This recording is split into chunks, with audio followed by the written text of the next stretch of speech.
9 people. That's just too many. What do you think this is, a baseball team? I've always had a dream since I was a child. A cute house like the one in picture books, with a white dog in the yard. But reality isn't always so sweet. I finally managed to get my own house, but when I returned from work, it had transformed into something like a dormitory. I won't forgive them for this. My name is Mary, a 32-year-old office worker. I've been focused on my career, but since my late 20s, my friends started getting married one after another. There were months when wedding gifts really added up to my expenses. Feeling a mysterious urgency, I started trying my hand at dating. Mary, when are you going to give me grandkids? Every time I visited home, my dad David would say this, and it made me so uncomfortable that I gradually stopped visiting as much. My mom passed away when I was young, so I grew up with my dad, my brother, and my paternal grandparents. My brother married early and built a house near our childhood home. He has 2 daughters, my adorable nieces. I've got cute nieces at my brother's place. Isn't that enough for you, Mary? We always ended up arguing about it. Then, after a while, my dad was involved in a traffic accident. By the time I got to the hospital, he was in a very bad state. My energetic father quietly passed away while my brother's family and I watched over him. Dad, I had someone I wanted you to meet. Actually, at that time, I had a boyfriend introduced to me by a friend. He had just proposed, and we decided to marry. He was a bit of a show-off, but a kind man. His name was Richard. Now with both my parents gone and my brother having his own family, it's gotten lonely, hasn't it? I muttered this, stroking my cat Lucy after returning home from the funeral. Mary, you're not alone. You're going to be a part of my family. Richard, sitting next to me, gently held my hand. He came to check on me, worried about how I was doing. Let's build a happy home together. I thought I could have an ordinary happiness. Little did I know back then what would happen. Welcome. It's a bit cramped though. I visited Richard's family home for a family meeting. Patricia, his mother, spoke plainly and was full of energy. I hesitated as I entered the room, thinking it would be just the in-laws. But it was crowded with in-laws, step-grandparents, Richard's brother Charles, and his wife Sarah, and their kids Thomas and John. Oh, nice to meet you. Wow, that's a lot of people. The house built by James, Richard's father, felt somewhat run down. Honestly, it was old, but the family welcomed me warmly, easing my nerves. On the way back in the car, speaking of which, there were so many people today. Christmas or Thanksgiving must be quite an event, I said to Richard, who laughed in response.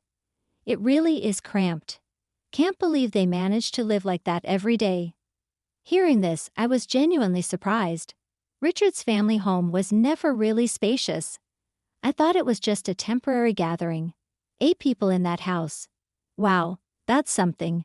Richard said it was originally just the 4 of them, his in-laws and step-grandparents. But then Charles, who couldn't hold down a job, moved in one day with Sarah and their kids without asking. Charles will probably move out once he finds a stable job, Richard said with a laugh. Back then, I just thought Richard's family had its challenges. Nothing more. After marriage, Richard and I, along with our cat Lucy, lived a peaceful life without kids. Yet Richard was fairly helpful around the house, and Lucy was fond of us. As for his family, Charles and his family were still living in that house. The walls were covered in children's scribbles, and Patricia laughed, saying she gave up on cleaning them long ago. Sarah, Charles's wife, always looked tired. She was older than Charles and close to my age, so we became friends quickly. Hey Sarah, hurry up, Mary, don't just stand there. We're out of beer. Whenever I visited, it seemed like Sarah and I were the only ones not sitting down. We were constantly busy, and I wondered if this was our fate. But the thought of Sarah doing this every day was unholy frightening. Sarah worked full-time, filling in for Charles, who hardly worked. I hesitated to ask, but finally did. Have you ever thought about leaving him? I've heard that before. Well, it's tough as it is, but we have kids, and he used to be so kind. I couldn't see any good in Charles, but I guess they had their reasons. That's what I thought. It was around this time when Richard suddenly suggested, "How about we build our own house?" I was surprised but also happy. Actually, I've had a small dream since I was little. I'd always dreamed of living in a quaint house like those in storybooks, with a white dog in the yard. I have a white dog in the garden. I'd never told anyone, but when I shared the dream with Richard a bit shyly, "That sounds great," he said. We spent our free days visiting model homes, choosing a housemaker, and a year later, our dream home was completed. "We've got to make sure we keep up with the mortgage," Richard said. "Absolutely," I replied with a smile. On the first weekend after moving in, Richard's family came over for a housewarming party. "Here, Joseph, hand over the gift. We're coming in." Oh, what a lovely house. Patricia seemed quite pleased, as if it was her own home. I smiled politely. "Look, it's a celebration," and then Joseph handed me 2 cans of beer, looking like he just bought them. I mean, seriously. Charles wandered around the house, and finding our bedroom, exclaimed, "Oh, this bed is super comfy." Saying that, Charles started rolling around on the bed. The kids, following their father's lead, got excited. "Look, there's a cat." They ran around chasing our pet cat Lucy. Lucy is friendly, but she had never met so many people at once, so she got scared and hid in the back of the room. Poor Lucy.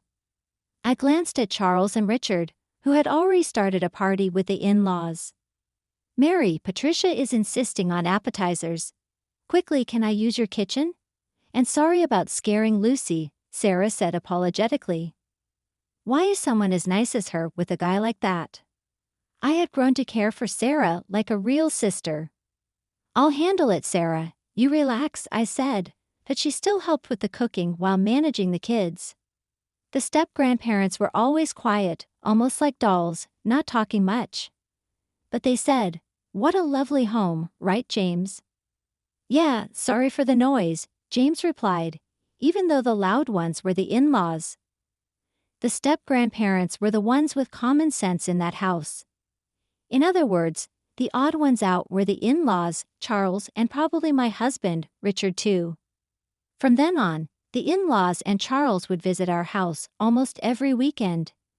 They partied till dawn, so loud that we got complaints from neighbors and even the police. Was Karen a mutual friend of me and Sarah? "Right, Sarah?" Charles asked her. "Yeah, that's right," she answered with a smile. This girl Karen was kicked out by her parents, and Richard said it was okay for her to stay. "Thanks in advance," the not-so-bright-looking girl replied, leaving me utterly confused. In our not-so-spacious living room, there were 9 adults and 2 children. The room was a mess, the walls covered in scribbles, making it look nothing like a new house. The family was loud, like a dormitory. I couldn't help but lose my temper. "Seriously, 9 people are too many. Are you guys planning to start a baseball team or what?" Then I realized something. Hey, where's Lucy, our pet cat? Lucy was nowhere to be found. When I asked Richard and the others, they all claimed ignorance while frantically searching for Lucy. Dad opened the window to smoke, and she ran away, Thomas told me. Charles glared at the boy as if he had said something he shouldn't have. "What were you thinking?" "I told you to be careful with the windows," I said, near tears. Richard, looking annoyed, said, "Oh, come on, it's just a cat. We can get another one. What's with you? If you're unhappy, we can just get divorced, you know." He said it with such a disdainful face. "You just said divorce?" I asked. "Yeah, I did. I might consider not doing it if you apologize to us." Richard, along with the in-laws and Charles, seemed confident that I wouldn't go through with a divorce. "Oh, really? Well, then here, write this." I slammed down the divorce papers I had prepared. My section was already filled out. I fetched my pre-packed bags from my room. "Why haven't you written it yet?" "I'm busy, you know," I said coolly to Richard. They were all shocked by my preparedness. Angrily, Patricia said, "Richard, divorce this woman already." We've built the house, so she's useless now. Patricia said that, realizing too late. Right, Mary, you'll regret divorcing me, but I had no regrets. What are you talking about? You're the one who's going to struggle. Just write the divorce papers. Once Richard finished writing, I snatched the papers and put them in my bag. Then I went to Charles and said, "Here, you need to write this too," handing him the divorce papers. He laughed. "What? When did I marry you?" Looking at the filed and wife section, Charles said, "Hey Sarah, this is." Sarah coldly stared at Charles and said, "I'm divorcing you right now." "Please," to which Charles exclaimed, "Sarah, bite the hand that feeds you, huh?" Joseph was talking nonsense. From my perspective, Sarah had been living like a slave in her in-laws' house. The money she earned was mostly taken by Charles, leaving only a little for living expenses. The money let Charles do whatever he wanted, and the not-so-bright girl in front of me, she was Charles's mistress. "Mary, I think my husband is cheating on me," Sarah had confided in me just before Richard suggested building a house. Sarah had been enduring it all for the sake of her children, but recently Charles had even started selling Sarah's belongings and the kids' toys for his own gain. She had reached her limit. Then Sarah told me a story. After hearing Sarah's story, I was furious. From that day, Sarah and I started planning our divorces. Sarah gathered thorough evidence of the affair. Her recent business trip was a lie. We met halfway to look for a new place to live. Like me, Sarah's parents had passed away, and she had no relatives to turn to. However, a close friend offered her a job at their shop in another state. It was a good location, and our preparations went smoothly. All that was left was to present the divorce papers. I want to get some people out of that hellish house. Sarah had made up her mind and was incredibly strong. She had a strong core but had been used by her in-laws like she was brainwashed. Thinking it would look suspicious to return together, Sarah went back first. She soon contacted me, informing me about the takeover of my house and Charles's brazen mistress moving in. All our conversations and actions until then were a performance. Knowing what was going on, I told Sarah, "We're not living in that house anymore. Let the kids draw on the walls all they want." That's what I told Charles, thinking he could now openly live with his mistress happily. Charles, thinking he could now openly live with his mistress happily, signed the divorce papers. "Let's go, Sarah, James and everyone, it's time to leave." The step-grandparents stood up and followed Sarah and her children to the door. "Living with people like you, I had given up on life." But Sarah opened my eyes. "Do as you please now," James said, glaring at the family, and left with his great-grandchildren. The in-laws had been taking money from the step-grandparents' pensions. They were truly awful people. "Well then, take care," we said as we left like a storm. "You'll regret this." The family laughed as we left, but we ignored them. Months later, Richard contacted me. Oh, I forgot to block him. I could guess the content of the call, so I answered. "Mary, come back." Richard sounded desperate. "Come back? We're strangers now," I replied calmly. "Let me talk, Mary." "What do you mean? Why aren't you paying the mortgage?" Patricia's voice came through, probably snatching the phone from Richard. "What are you talking about? I have no idea." I played dumb while Patricia sounded frustrated. Apparently, the house's mortgage had already fallen behind last month. When I pressed Richard, he claimed I hadn't been paying the mortgage. What an inconvenience. While I remained silent, Patricia kept talking like a machine gun. "First of all, this house. You guys had a combined income of $755,000, right? We could have built a better house. We built this as a new home, but it's not what we expected. Originally, they had planned to take over the house. Sarah had informed me of their discussions." "Yes, that's true.